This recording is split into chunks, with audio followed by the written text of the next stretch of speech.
She's the timer. Let's be quick because we're going. So anyway, at 10 after, I will give you a 5-minute warning. Thank you all so much for coming. This is the last session in this tent, and I think we can all agree it's going to be a wonderful one. There probably is still food. Immediately after this session, Valerie Jarrett will go to the book signing tent right there, and immediately beyond it is the book sale tent where you can buy her book and then have her sign it. So we're so honored to have her here. And to introduce her is Michele Norris, journalist and NPR host. That's nice. And special correspondent. She leads the Race Card Project, an initiative to foster a wider conversation about race in America, which won a Peabody Award in 2014. She hosted NPR's evening news program, All Things Considered, for many years, and in her 2010 memoir, The Grace of Silence, sheds new light on America's complicated racial history. She is also a member of the Martha's Vineyard Book Festival Advisory Board. So thank you so much. Thank you. Thank you. Thanks to everyone to coming out on this sublime Vineyard Day, to have to be here for this conversation with my dear friend and summer resident Valerie Jarrett. Thank you. Thank you. It's so good to see everybody. I have to tell you, I landed 2 hours ago. I went right to Nancy's. I had my fix of fried shrimp, and now I'm ready to go. But there's no place like home. Where's my fried shrimp? I would have brought you some if you'd asked. Okay, you should have saved some for me. So Valerie decided, we all knew that you would probably write a book. But we didn't know what kind of book you would write, because your resume, lends itself to a book of this kind. You've served on boards. You were a member of the Daley administration. You were the longest serving senior advisor for President Barack Obama.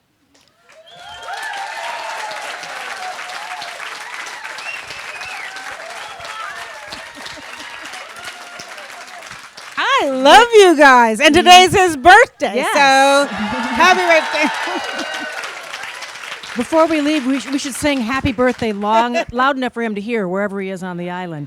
But not only was she the longest serving senior advisor to President Barack Obama, she was also the longest serving senior advisor To any president in history.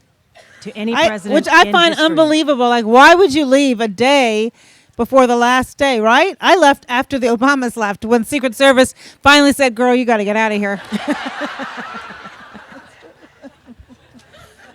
But in your book, you write not just about your Obama years, but you write about your family history in Chicago, and what a family it is. There are probably 25 family members that are here on island. If not now, they will be by the end of August.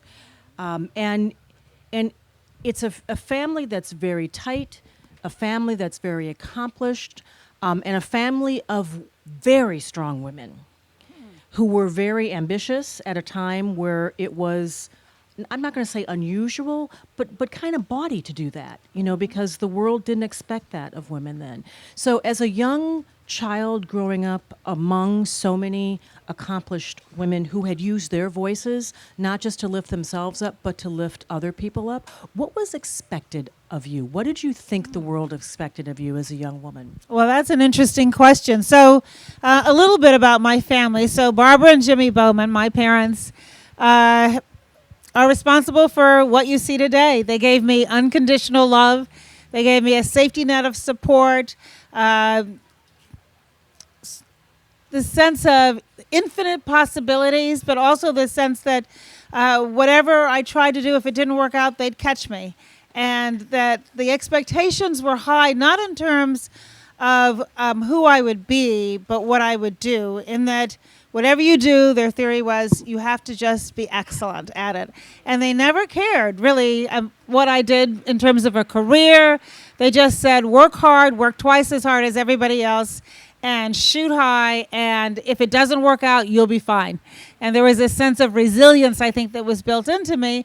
And I think it's because I do come from a family, men and women, of trailblazers. And so one example would be my great-grandfather was the first African American to go to MIT.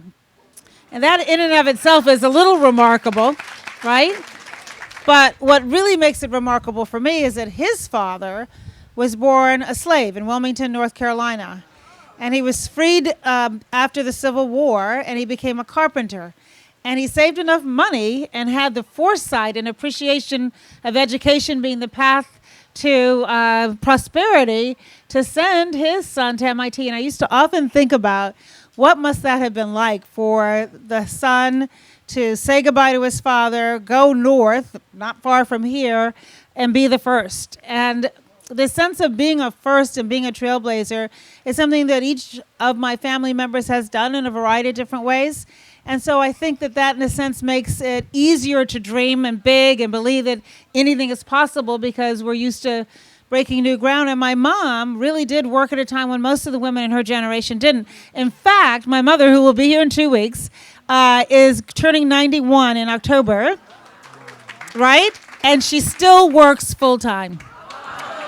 In fact, one of my cousins who lives with her, not that she's not capable of living on her own, she's actually doing a favor to my cousin, called me this morning to say she had to drag my mother out of the garden yesterday. I don't know how hot it is in Chicago, but it was too hot for her to be out there working all day. And so, and her attitude is, if you're on this earth, be purposeful and do something.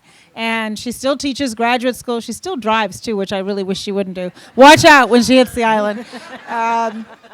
But in all seriousness, I think in one way I thought, how will I ever be able to live up to these folks who were trailblazers in first?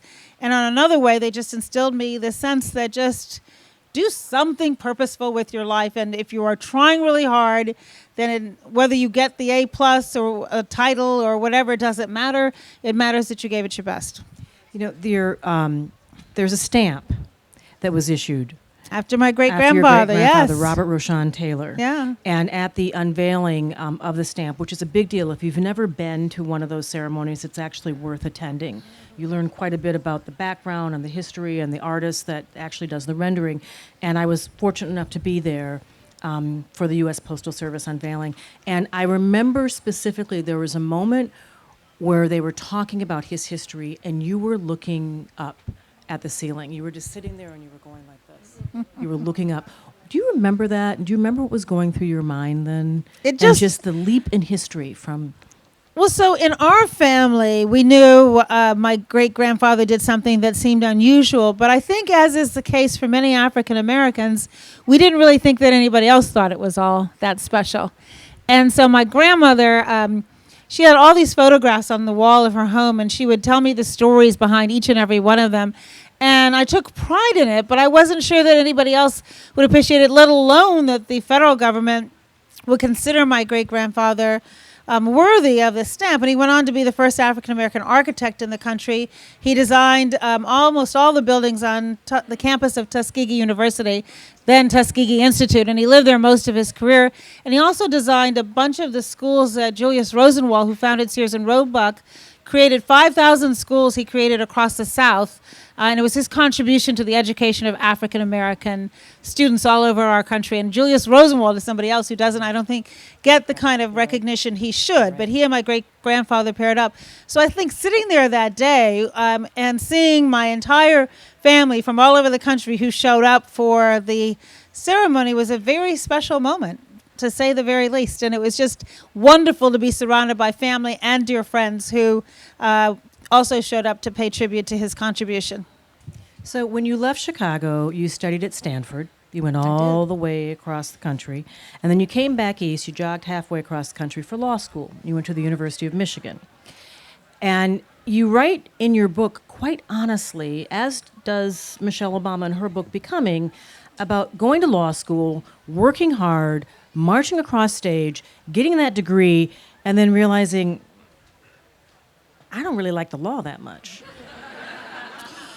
Well, to be a little bit more specific, what I didn't enjoy, and I'm sorry if I'm offending anybody in the audience, I did not love the corporate practice of law at a big law firm. Just seeing who's going to get up and leave now when I say that. Some of you are probably going, yeah, I know what you mean. And I had this plan coming out of college that I just needed a plan. I thought everybody should have a plan, right? So I made up a plan to go right to law school, discover my passion in the practice of law, because I didn't really have one. I went to law school, frankly, because I couldn't figure out what else to do. And then I was going to fall madly in love and get married and have a baby by 30 and then live happily ever after. That was my plan, right? Some of you are nodding because you probably had a similar plan. Well, and I did everything on my plan. Almost everything. I went right to law school. I married figuratively the boy next door, in that our moms grew up in the same apartment building that my grandfather managed. His father was friends with my father. Our grandmothers were friends. I'd had a crush on him since I was 8 and he was 12. Totally unrequited until when I was 25, he finally looked at me and I thought, I'm going to marry you. What could go wrong with that, right?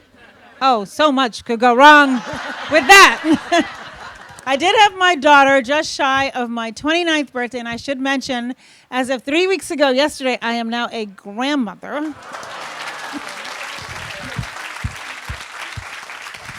And they will be here in 3 more weeks. I'm not sure I can stay. I may have to make a quick trip back to D.C. to see them. But so she was the best thing I ever did. But I did begin my book miserable with in my office at my fancy law firm with a magnificent view of the lake in Chicago, and I would just sit at my desk and cry. And I thought, well, I don't like my husband, and I don't like my job, and I do like my daughter, and I have to leave her every day to go do this, and will she ever actually be proud of me?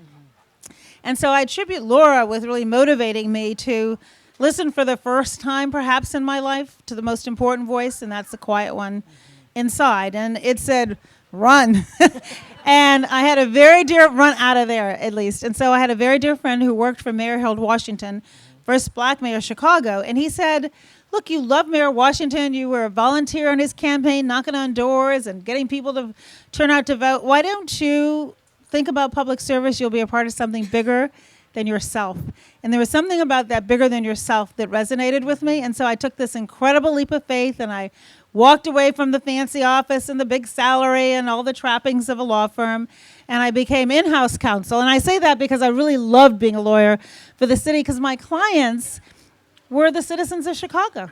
And it taught me so much about service. And I practiced for 4 years, and I moved to the mayor's office and then ran the Department of Planning and Development. And it is there that I learned what public service is all about. I always encourage people who want to go into public service to think about the local level, because your constituents are proximate to you. You cannot get away from them. They follow you to the grocery store, the dry cleaners. You take your kid to the park. They're there. And they force you to listen to them. And that's as it should be. I mean, service should be about listening to the people that you're there to represent. And when I worked in the mayor's office, one of my jobs was to go out and talk to the people who showed up at the mayor's office furious about something. And the reason why you knew they were furious is they took off work. They probably already called 100 times and they weren't getting an answer. Got a babysitter, tropped down to City Hall, and they say, I want to see the mayor of Chicago. And instead they got me. And so they were disappointed right away. And it was my job to put my arm around them and make them feel heard and try to solve their problem. And I thought that was such a great experience for all the other service that I've done in life, teaching you that you're on all the time and that you should be listening all the time and that you should try to make government represent the will of the people. So when I read that part of the book, it was not just about you finding your voice. It was also constituents learning how to find their voice and speak up for themselves.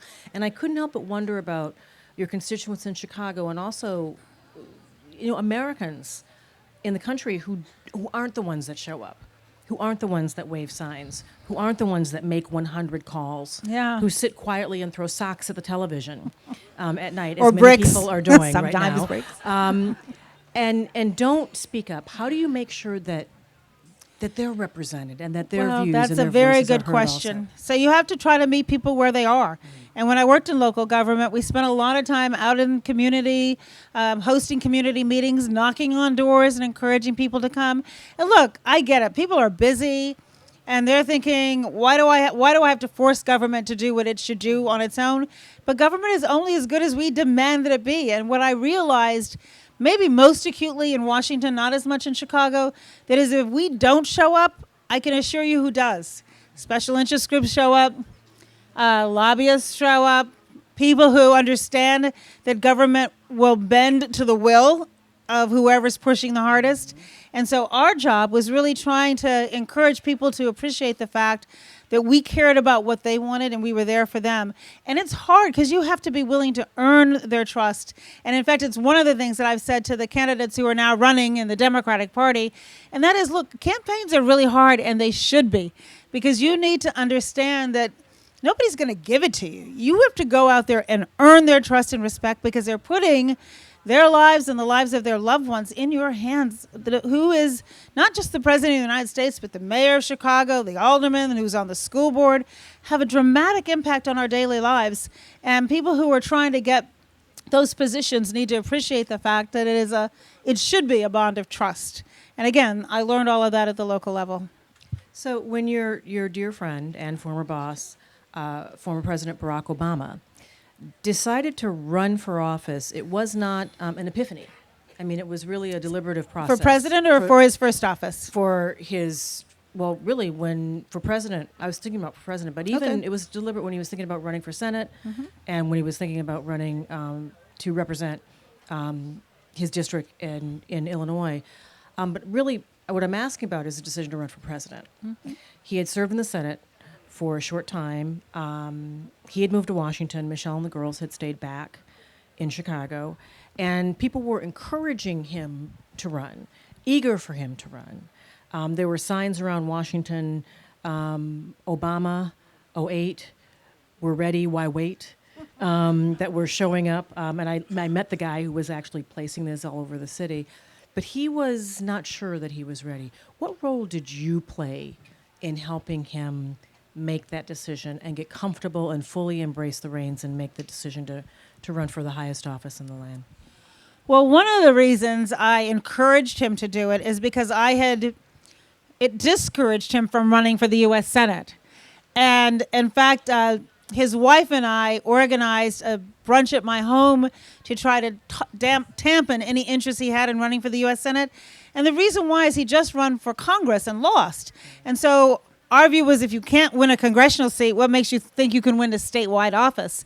And he had other plans in mind. And he, in the course of about 3 hours, he went from convincing us not only that he should run for the U.S. Senate and that his time was right, he'd learned an enormous amount running for Congress, that he wanted to apply towards the U.S. Senate.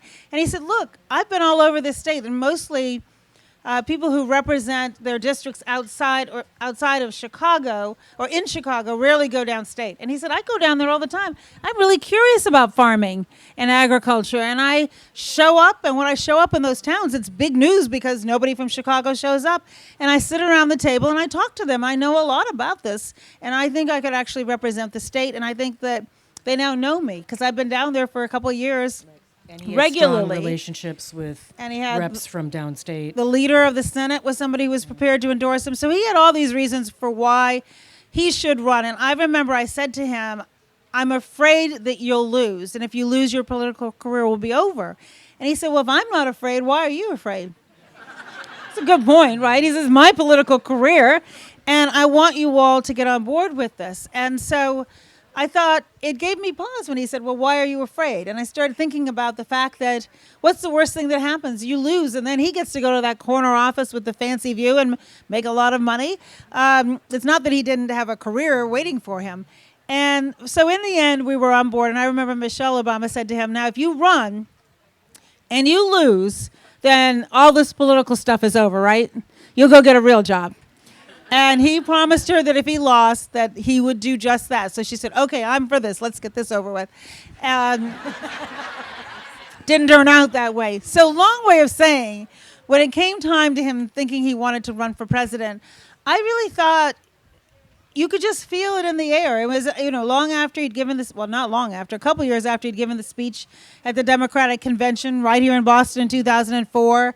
And I'd been sitting there in that convention center, And I went from being like this nervous big sister wondering, well, like, what if his mind goes blank? It's like the biggest speech he's ever given. Like, what if the teleprompter goes down and he can't remember what he wanted to say? What if nobody likes the speech? I mean, all these things were going through my head.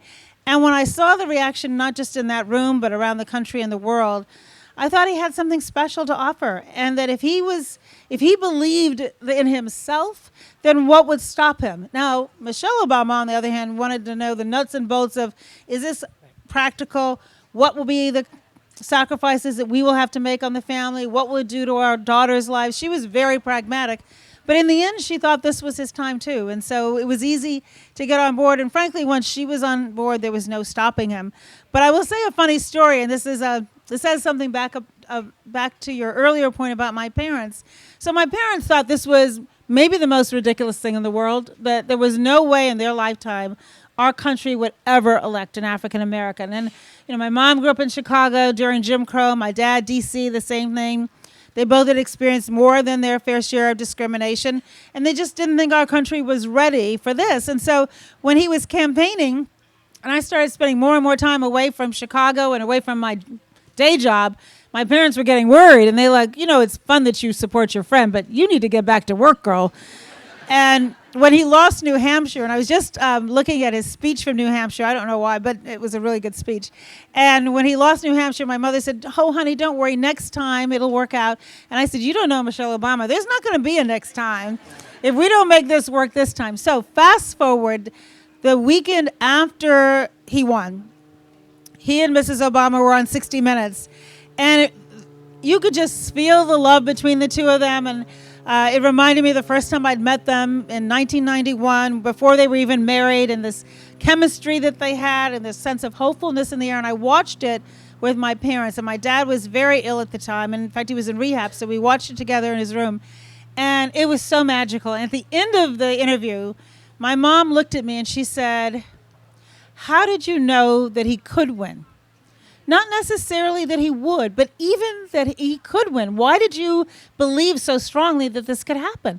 And I said, well, Mom, because you raised me to believe that if you work twice as hard and you have a vision and you're resilient and you dream big, anything's possible. And she looked at me, swear for God, deadpan, and she said, well, I never believed that.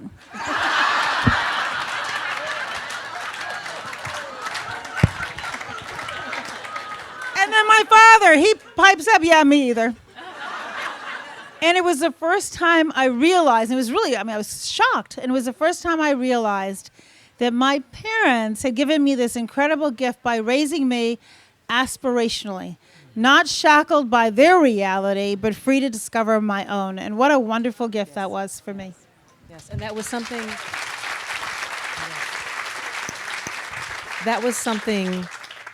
that was unique to that generation. They had to believe in something that was not manifest in their own life and not burdening that next generation with their frustrations. Mm-hmm. So now you're a parent and a grandparent now. Did you pass that message on to Laura? Did you tell her that she'd have to work twice as hard? I did. I told her, I didn't put it quite as starkly as that, but I said, nothing comes easy, and life, it's not what happens to you, it's what you do about it. That was another one of my mother's mantras. And you'll be fine. And I remember one time when I was grown and she was grown, I stumbled and I fell and I really hurt myself, I thought. And she looked at me, she said, Mom, you'll be fine. I thought, uh-oh, coming back at me, right? But Laura, now, one thing she did that I don't understand, she did go to a big corporate law firm. And I'm like, did you not pay attention your whole life? I've been telling you. But when she decided at exactly the same point I did that it wasn't for her, she swerved and never looked back and didn't go through the hand-wringing and the soul-searching I did. So I'd like to think I instilled in her this sense of that the adventure of life is when you stop craving the narrow, straight line, and when you give in to the zigzag, in fact, embrace the zigzag. And so she's done that. So I always say that Laura is like Valerie Jarrett 3.0, much better version of myself. It's a compliment that she would, I'm sure, take. Politics, it's interesting because we have 6 women on stage at the Democratic presidential debates. We are used to seeing women in very high positions in the White House, on Capitol Hill. But within our lifetimes, we didn't see that. We've seen a lot of progress in a very short period of time. And it really accelerated quite a bit in the last 10 to 15 years. When you were working on the Obama campaign, confident that he would win, did you, first part of the question, imagine what role you would take on in an Obama administration?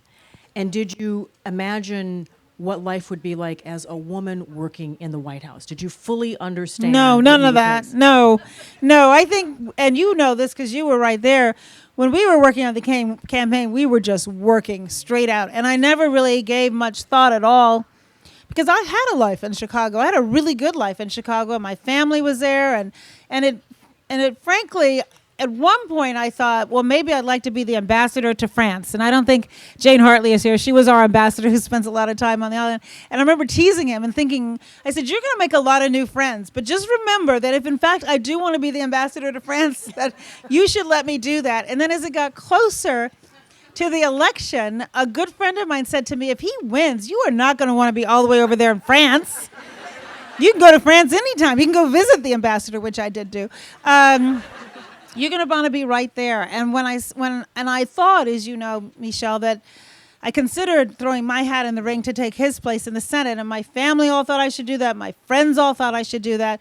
The two people who thought I should not do that were Michele and Barack Obama. And they made it clear that they wanted me to go to the White House. And when he described the responsibilities, which would really be that gateway into the White House for the American people and a whole range of constituents and state and local elected officials, I couldn't have imagined a better job. And then once we got there, he appointed me chair of the White House Council on Women and Girls. And that was all I could hope for. So I know that I had the best job I'll ever have while I was there. And I used to tell him all the time, my job is so much better than yours. When we couldn't figure anything out and we worked hard and we had a good process and a lot of due diligence and homework that went into our decision making, just saying. But when...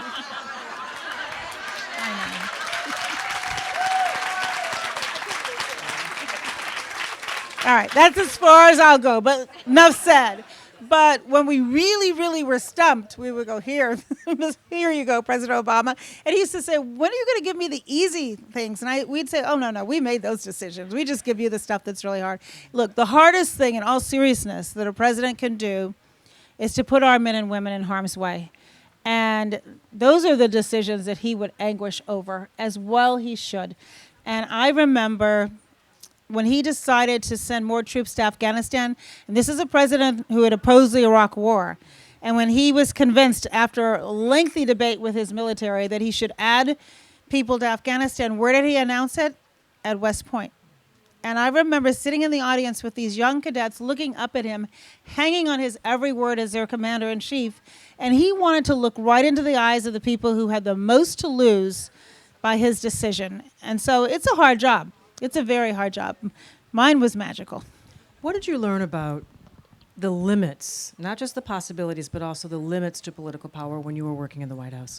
There are limits to political power. And I will say, we live in pretty unusual times, I think. And not just now, during President Obama's time in office as well. And look, there are two schools of thought. There are those who say that the old way of doing it, when, say, the Senate was a club and they would go into the back room with, cigars and no women and make decisions that affected our lives without consulting with us, wasn't necessarily the government you would want.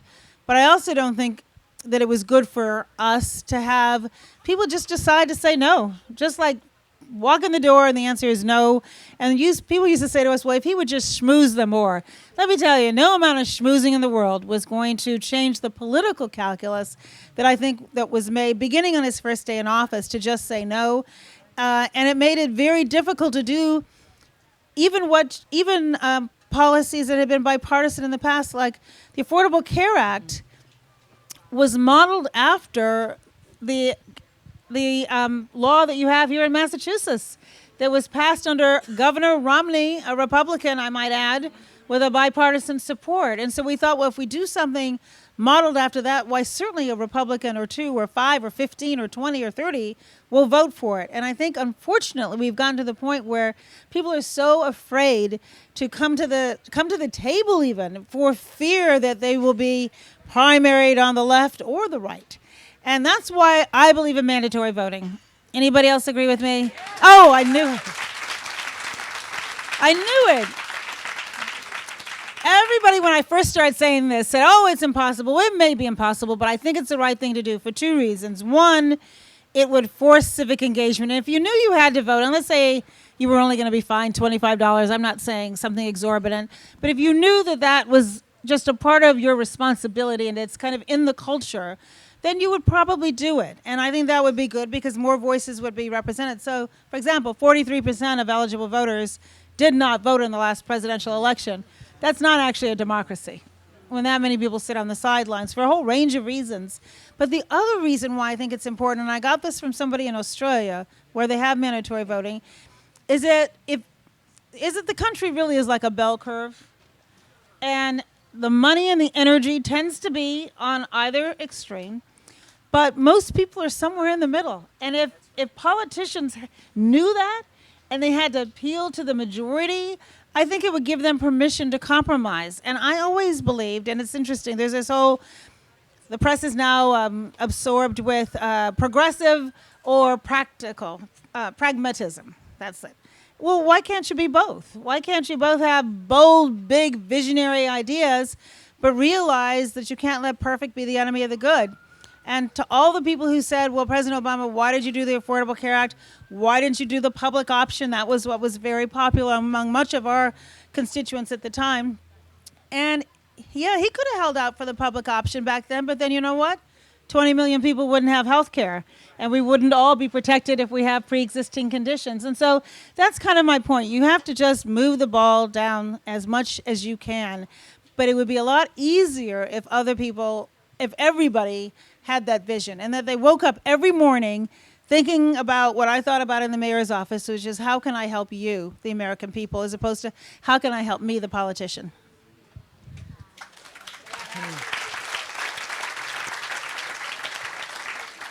One of the jobs that you took on, one of the responsibilities that you took on in the Obama White House was not part of your official title, but that was not just looking after women and girls as part of the commission, but really advocating, watching out for women that were part of the administration, particularly those that worked at 1600, and helping them find their voice. Can you talk a little bit about that? Because it was something that some of them really struggled with, figuring out how to speak up in a meeting, figuring out how to be heard. How many women in the audience have had the experience of saying something and then a male says exactly the same thing and people listen, sorry fellas, but this happens, repeatedly to women, and suddenly the world rises up to greet him when it didn't hear you. So you worked a lot to help women find their voice. Can you talk a little bit about that? Yes. So, and this was a learning experience for me because I had known President Obama for so long, and I knew his story up close. I knew that his mom had always worked and was a single mother and sacrificed greatly for him while she had her profession. His grandmother had worked, and in fact, he tells a story all the time about how his grandmother, who worked in a bank with a high school education, smart as a whip, would train men who would then leapfrog over her. And then he's married to this extraordinarily talented woman, and he always was supportive of her career. And then he's got 2 girls, now young women, who he wanted the sky to be the limit. And beginning, we were trying to figure out, well, how do you build a culture that is inclusive and appreciates the diversity as a strength? And so I was co-chair of his transition, and we went about the business of making sure that the White House represented a whole range of perspectives and voices and expertise. But none of the women, with the exception of myself, actually knew him very well at the senior level. And so they came to the table, as we all do, with their prior life experiences. And so when they went into a room, and I would remind you, I don't think I need to, but when President Obama took office, the economy was in a free fall. Our banks were on the verge of collapse. The automobile industry was literally in bankruptcy. We had 2 wars underway. A lot going on, to say the very least. And none of us had worked together as a team before, even those of us on the campaign. That had been different than working in the White House. And so we're all trying to get to know one another.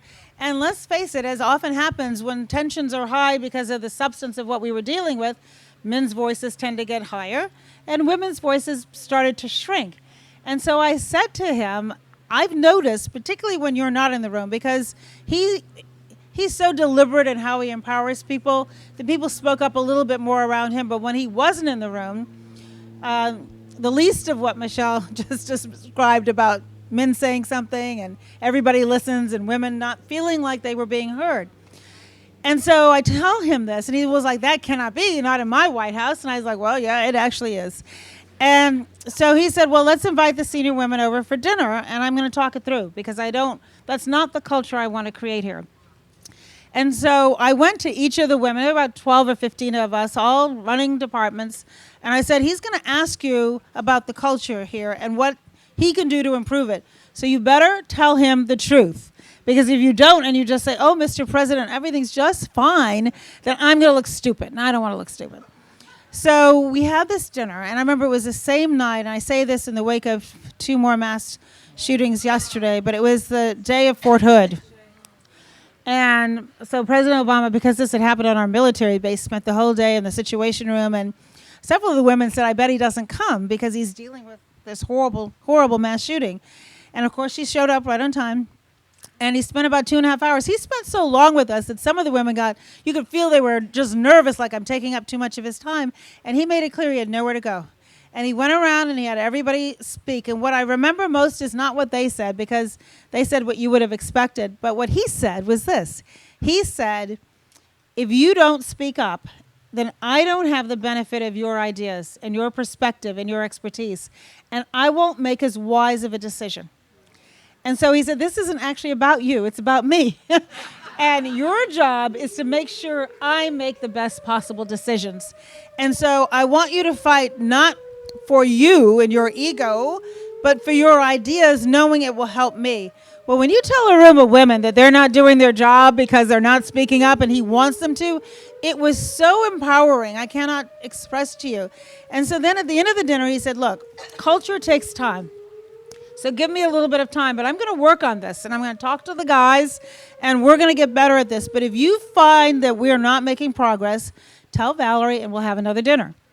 And so after that, I decided, well, how about we'll just start having dinners with the women in the White House on our own, not with him, but just we'll all get together. And so what happened? We got to know one another, and we began to hear stories about our children and our parents and our families and what we did before we got to the White House. And we became not just colleagues, but we became friends. And so when you walk into a meeting and you see sitting around the table people who you actually know and who you know care about you, that is liberating, and it empowers you in a way where I always say that there's safety in numbers and that relationships matter. It's not just enough to do the work. It's important to build relationships so that you can work on the culture. And at the end, fast forward, at the end of the first term, President Obama was asked by a reporter, how would you describe your culture in the White House on your first day compared to the last day of your first term? And I'll never forget, he said, on the first day, I had the best players on the field. Best players on the field. At the end of the first term, I had the best team. And I think that's kind of a lesson to all of us, right? You've got to work on building your team, and it can't just be because you think it. You have to be intentional, and it has to permeate the organization. And so I felt, because of my relationship with him, and because I knew what it was like to not have a mentor early in my career. I knew what a difference it was when I did have a mentor working in City Hall, that I wanted to make sure that I left the door open and helped the people who were coming along so it would be as easy as my mentor had made it for me 2 decades earlier. You're active on social media. You're out in the world. I'm thinking about shutting down social media, you guys. I was working my way I'm there. thinking about it. I don't know. Yeah? You think so? No? Instagram I like. It's such a better crowd, frankly. No offense to all you on Twitter, but Twitter can be so mean-spirited. And that is my question to you. Right? You, as a high-profile woman, as a high-profile member of the Obama administration, and now as a former member of the administration who travels the world. You know, I follow you. I've known you for a long time. I know how tough you are. But man, they throw darts. I mean, it's just like a rain of fists. How, and people, and then they'll just say, just saying, just keeping it real, while they throw another bomb in your direction.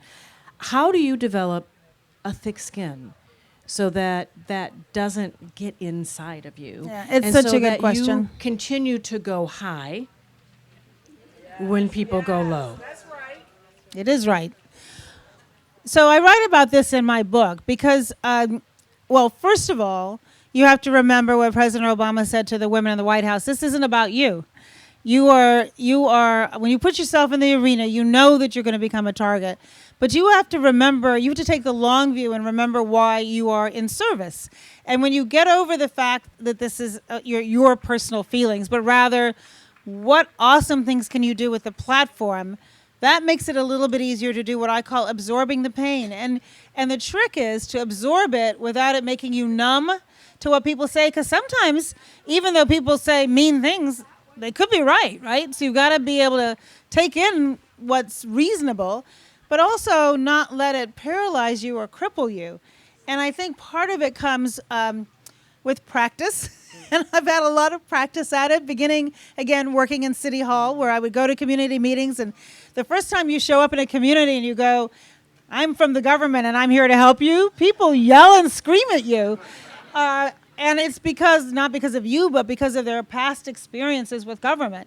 And so you have to say, okay, I'm going to keep showing up until I can earn your trust. And you just go back time and time again. And I think having had experience where some of my closest friends now are people who used to yell at me 3 decades ago, of earning their trust, just as I said a while ago about what candidates have to do. You can't expect people to just love you because you show up. You have to show them who you are.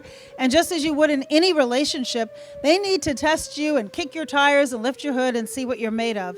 And so that's a piece of it too. And then the other thing I think we all have to do, and this isn't just those of us in the public domain, but you have to surround yourself with people who wish you well. And I am telling you, when I was younger, I didn't always do that, beginning with my husband. But we're not going to go too far down that path. You have to read the book, the detail. In the book, I do. But you need people in your life who will lift you up and who believe in you, will tell you when you're wrong and give you the straight truth, but who also provide you with the elixir of love. And it starts with family, but it's also, I'm an only child, so my friends are the siblings I chose. And keeping them close and encouraging them to keep you grounded. And when I was in the White House, I had brunch all the time with some of my dearest friends on earth, and we spent a lot of time hanging out together, and that helps you go back out and fight for another day. But I think at the essence of it, it is learning how to absorb that pain, because if it is truly service, it's not about you. Let's take this to them and get some questions from The the audience? audience. Oh, yes. Let's bring them into the conversation. Please join us. We have microphones on either side. If you want to make your way, I see someone getting there quick, fast. And because we have Tell people us- coming up, I am going to try to be snappy with my answers, which I never am. And it's funny, I always tell people, because it's part of my cathartic coming to who I am and finding my voice. I used to be painfully shy. I mean, painfully shy. Like talking in front of 10 people would be more than I could do. So to the shy people in the audience, just know one day you could go from being painfully shy to being incapable of shutting up. Hold that thought. Practice. All right. Let's start right here. Tell us who you are, please. Hi, my name is Richard Goldenberg. Live in Massachusetts and have a place in the vineyard. Love it here. Here with my wife, Janet. Hey, Janet. So the strategy, when they go low, we go high. Famous strategy now. Did not produce a win in the last presidential election. Is that still the right strategy for the next one? Yes, it is. And I'll tell you why. Because the strategy is more about our core values than it is about winning any given election. And I think what you have to do, and it's hard, look, you're talking to somebody who went through painful, gut-wrenching, soul-crushing stages of grief after the last presidential election. I didn't see it coming. It was devastating to me. And but over I think what it forces you to do is to take the long view. And what it did do was excite and activate a whole bunch of people beginning the day after the election with the Women's March. And let's be really honest with one another. I bet you everybody who showed up at that Women's March didn't actually vote on Election Day, right? I mean, I'm just being candid with you. You know that's true, and for a whole host of reasons. And so, but it didn't end there. There was the climate march. There were the young folks from Parkland who did the March for Our Lives. Millions of people all over our country coming out to help support reduction of gun violence. It's the Me Too movement, and it's Time's Up, and it's the midterm elections where we saw voting ticking up. But the reason why Michelle Obama obviously is the one that coined the phrase is because it is about our values, and it's about the fact that just because somebody else decides to go down in the gutter, the children are watching how we behave. And if we want to model good behavior for the future, it's easy to go high when everybody else is going high. It's a test of character to go high when there are people all around you going low. And just like, and also it's a distraction from what you're trying to do. When President Obama gave his first joint address to Congress, some of you may remember in the middle of it, where he was talking only about the Affordable Care Act. It was unprecedented to have this huge audience just to talk about one issue. And Representative Joe Wilson yells out in the middle of his remarks, "You lie." What unbelievable disrespect, not just to the man, but to the office. Now, was it tempting for President Obama to stop in the middle of his speech and give Joe Wilson a piece of his mind? Sure it would be. Did he indulge that self-centered impulse? No. Which gets to what I see happening today, just for a minute. Like every single moment that either the president or somebody else in his sphere tears down a congressman and his district and calls it rat-infested, then they're not focusing on moving our country forward. And so you cannot get distracted by it either. So it's who we are, it's our core values, it's our character, it's our integrity, and it's just hugely unhelpful to moving the country forward. So yes, that doesn't mean that we don't have to get out. That doesn't mean that just because there's people are now woke that we should just sit back on our hands and presume that the outcome will be different, because it won't be unless we work our fannies off, which I, for one, intend to do, and I hope you do too. Tell us who you are. Hi, my name is Lori Lowenthal. I live in New York. I live in New York City, but my heart lives in Katama. And I have a pretty serious question about what happened. I'm interested in the behind the scenes, as honest as you feel you can be, strategic decision making behind two things. And I think they both very much relate to being the first black president and trying to shine better than gold to pass for silver. The decision to allow the Merrick Garland not being, to violate really any process that would fulfill the constitutional intent of a president appointing the Supreme Court justice, absolutely unheard of. Normalize something that should never have been tolerated. I guess you know what I think. And the other thing is the decision when he was told absolutely what was going on with the Russians. He knew all of this stuff that was going on, and he chose not to confront the Republicans, not to even ever make it public. He bowed down. I love him more than any president in American history, but I think the dynamics of that are fascinating, and I'd like to know how it went from the inside. Really good questions, both of them. So let me take Merrick Garland first, because it still gets me like this. So not readily evident today, but we do have separations of power. We have what the president can do, and we have what Congress can do. And the president cannot unilaterally confirm someone to the Supreme Court. I understand. So we appointed Merrick Garland. We had enough votes, we think, to get him passed. One person, Mitch McConnell, made the decision to violate historical precedent, as you put it, and block even a hearing. So there was nothing we could do. So that was your decision to let it go. We didn't let it go. We pushed it until the bitter end. But they simply, and Mitch McConnell was very open about it. He said, I'm not going to give him a hearing. I remember. So it's not within President Obama's ability to do anything about that. And because we didn't, and this is why, in a sense, this whole last 10 years has been a civics lesson, and gets to one of Michelle's earlier questions in terms of the limits of the power of the presidency. The president all he can do is appoint. And in my opinion, he appointed the most qualified person to the Supreme Court, chair of the D.C. Circuit, the second highest court of the land. It was not an activist response, though. Well, I don't. What would you imagine he could do differently? I'm just curious. Rhetorically, possibly a lawsuit.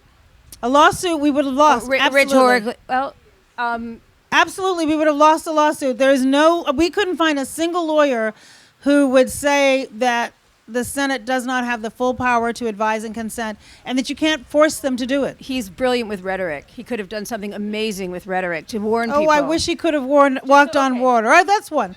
So, believe me, there's nothing I would have liked better than Merrick Garland. And of course, what was the first one? The first one and the second was she said, and Why did he decide? And I think I know why he decided. I guess everyone thought Hillary would win, but to Oh, no, let the it go on Russians, the the Russians, Russians, and the all that Russians. Okay. incredible intelligence. Okay, so first of all, and maybe many of you won't remember this, but our intelligence community, in an unprecedented way, made a public announcement that the Russians were interfering with our election on the same day as the Access Hollywood tape surfaced. And the announcement got completely drowned out by the press. And every day thereafter, President Obama went to Mitch McConnell again, and he said, and shared the intelligence with not just Mitch McConnell, but with Leader Pelosi and everybody else who was chair of these important committees back then. He briefed them on what was going on with the Russians. And he said to Mitch McConnell, I don't want this to look like I am using my presidency to do something that would be perceived as political and therefore discredit the outcome of the election, which would hurt Hillary Clinton should she win. So I want you to join me, and let's go to the secretaries of state who actually oversee the elections. Let's share with them what we see as happening, and let's try to nip it in the bud. And you know what Mitch McConnell said? No. Just like he just recently refused to support legislation that would beef up our protection against the Russians. And so he just simply wouldn't do it. Now, of course, President Obama could have gone around the country, I suppose, campaigning on what the Russians were doing, but then he would not have been being presidential. He would have been being political. What about something in the middle? Well, he tried to do the middle. He thought if he could lock arms, and listen, let me tell you, obviously it didn't work, but he thought if he could get the Republican leaders to work with him on a bipartisan basis, it would inoculate us. And this, again, is taking the long view. Because if he did something that was blatantly political, which is how that would have looked, then what's to stop not just this president, but the next and the next and the next? so I want to make sure that we get to the other. I'm going to be faster, but those were two good questions. Mm-hmm. Oh, I'm so happy with my book there. Tell us who you are. Oh, I'm Jane Cahan, a shy person from St. Paul, Minnesota, and Oak Bluffs. So I'm going to do something unusual because we have three people at the mic, and I want to make sure we hear all your questions. So I want you to ask them all, and then I'm going to ask you to give us a bonus round answer of all three questions. Can you All right, do but that? you see how my memory is. You might have to but I'm refresh going to me. help you with that. Okay. So you're from St. Paul, Minnesota. I'm from Minnesota, too. I know. I read your memoir, You too. betcha. You betcha. There's a line in the book where you say that President Obama had faith in the decency and goodwill of people, and I feel like he made all of us feel that way, and I really want that feeling back again. Do you have any advice for the candidate that we might have to help us get back there? I do. That's a good one. Hold on. Advice for the candidate to get that feeling back. Tell us who you are. I'm Lydie White. I'm from Southern California. I'm a guest of Wendy Kroll, and I'm having a fabulous weekend. It's my birthday weekend, Happy birthday. so this has been fantastic. Couldn't ask for a better weekend. Thank you, first of all, for your service. My honor. And I love Obama, and I want you to know that I talked my Republican husband into voting for him twice. Thank you. And he loved him and is now really a Democrat. But who do you think can win the election? Okay. Who do you think can win the election? And Hi, my name is David Burstein. I live in New York.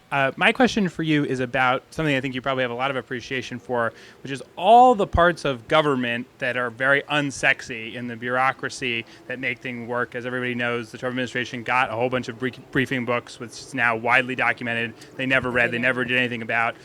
My question is, even with the best Democratic president, should they win, the reality of 4 years of lack of maintenance of a lot of those things. What's the realistic ability that some of those things may just never materialize again, and your perspective on thinking about what of those things might be really important to save or do something about, because you can't just rebuild all those things with 4-year-old books sitting around necessarily? All good questions. So I think, because in closing, I'll try to wrap it up into a message that I hope you'll view as not just a hopeful message, but a challenge. And so I don't know who should or will win the nomination, but I know that the advice that I've given all of the candidates who have sought it, and I've spoken to several of them, is, don't try to be Barack Obama 2.0. Be yourself. Be authentic. But be in it for the reasons he was in it. And that is, be in it because you think that you, through hard work and effort and a team that shares your vision, can move our country forward and purposefully try to make it better than we found it. And that I also encourage the candidates who are running to focus on what they're going to do and not tell me why I shouldn't vote for the other people who are running, because I can figure that out on my own. I'm most interested in what you think you can do for us.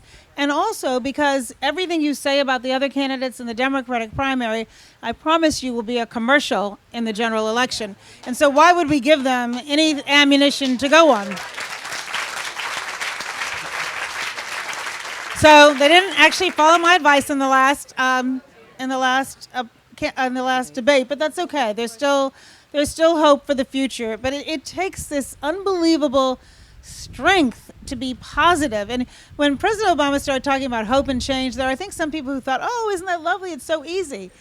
It takes the audacity of a deep spirit to be hopeful at times like this.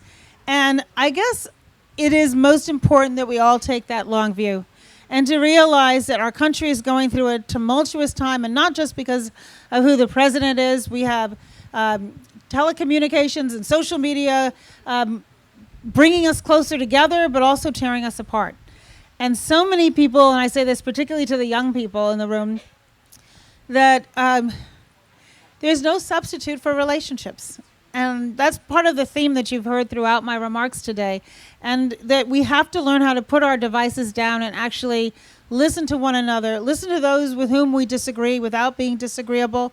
And that's what we try to do. We try to bring in as many different ideas as possible and keep an open mind. And I feel like the direction we're going now is to close minds and to have us all in this echo chamber where we can be comfortable, as opposed to learning how to be comfortable being uncomfortable.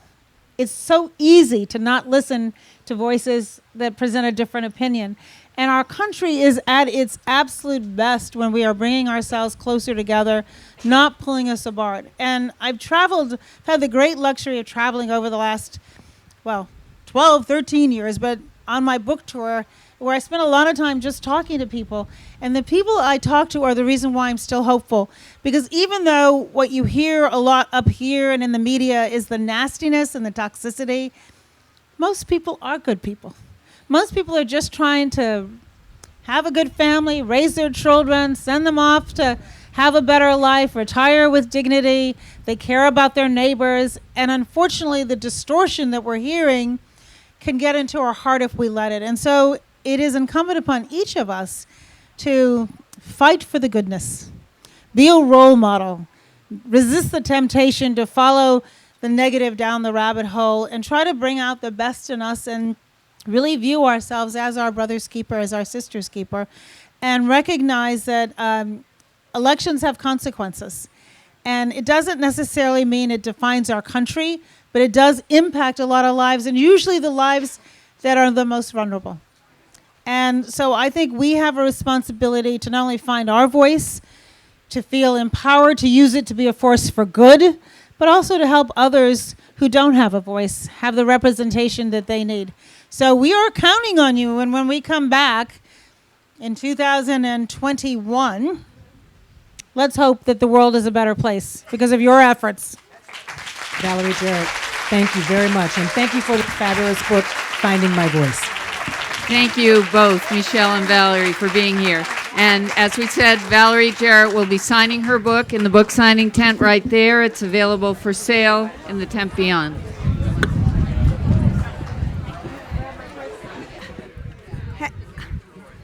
I'm gonna. This is.